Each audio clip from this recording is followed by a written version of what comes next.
అందరికీ జై హింద్, జై భారత్, వందే మాతరం. Commissioner of commercial taxes Nampally.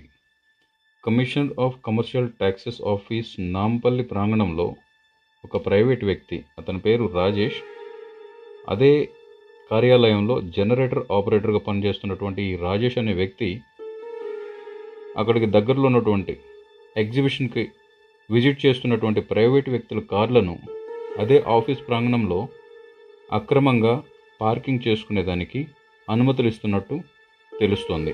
అతనికి ఎటువంటి సంబంధం లేకపోయినప్పటికీ ఇలాంటి చర్యలకు పాల్పడిన అతని మీద చర్య తీసుకోవాలా వద్దా అనేది ఆయా సంస్థకు సంబంధించినటువంటి హైయర్ అఫీషియల్కి వదిలేస్తున్నాను. ఇతను అదే ఆఫీస్లో పనిచేస్తున్నటువంటి ప్రభు మరి సంతోష్ అనే ఇద్దరు సెక్యూరిటీ గార్డులను కూడా మభ్యపెట్టి వాళ్లకు కూడా ఎంతో కొంత ఇచ్చేసి సైలెంట్గా నోరు నొక్కేసి అక్కడ ప్రైవేట్ వ్యక్తులు ఎవరైతే ఎగ్జిబిషన్లకు విజిట్ చేస్తున్నటువంటి ప్రైవేట్ వ్యక్తుల కార్లు ఉంటాయో అవి పార్కింగ్ చేసుకోవడానికి కమర్షియల్ ట్యాక్స్ ఆఫీస్ ప్రాంగణంలో అనుమతిస్తున్నాడు అనమాట. ఓకే, ఎటువంటి అతనికి అధికారం లేదు అలా ఇచ్చేదానికి. ఇప్పుడు దీని గురించి ప్రత్యేకంగా చర్చ ఎందుకంటే ఇటీవల మీరు చూస్తూనే ఉన్నారు కారు బాంబు పేలుళ్ళు. ఏ కారులో ఏముంటుందో తెలియదు.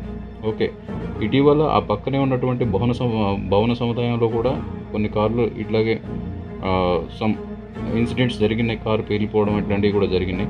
అలాగే దేశవ్యాప్తంగా కూడా ఇలాగే జరుగుతూ ఉన్నాయి.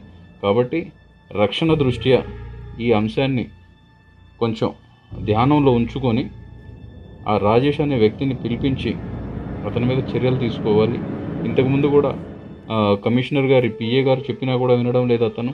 ఆ తర్వాత సూపరింటెండెంట్ గారు చెప్పినా కానీ వినకుండా ఇదే అకృత్యాలు కంటిన్యూ చేస్తూ వెళుతున్నాడు. రోజుకి 10 నుంచి 15,000, ఆ పైన కూడా. సండే సాటర్డే వస్తే ఆఫీస్ క్లోజ్ ఉంటుంది కాబట్టి అక్కడ ఎవరు గమనించేవాళ్ళు లేరు. ఓన్లీ అక్కడ సెక్యూరిటీ వాళ్ళు మాత్రమే ఉంటారు కాబట్టి వాళ్ళని కూడా మభ్యపెట్టి ఎంతో కొంత అమౌంట్ వాళ్ళకి ఇచ్చేసి వచ్చిన దానిలో అక్కడ పార్కింగ్ చేసుకునేదానికి అనుమతిస్తున్నాడు అనమాట.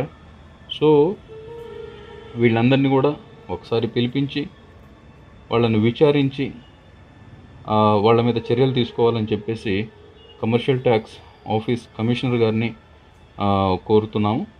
ఓకే, కాబట్టి రాబోయే ప్రమాదాలకి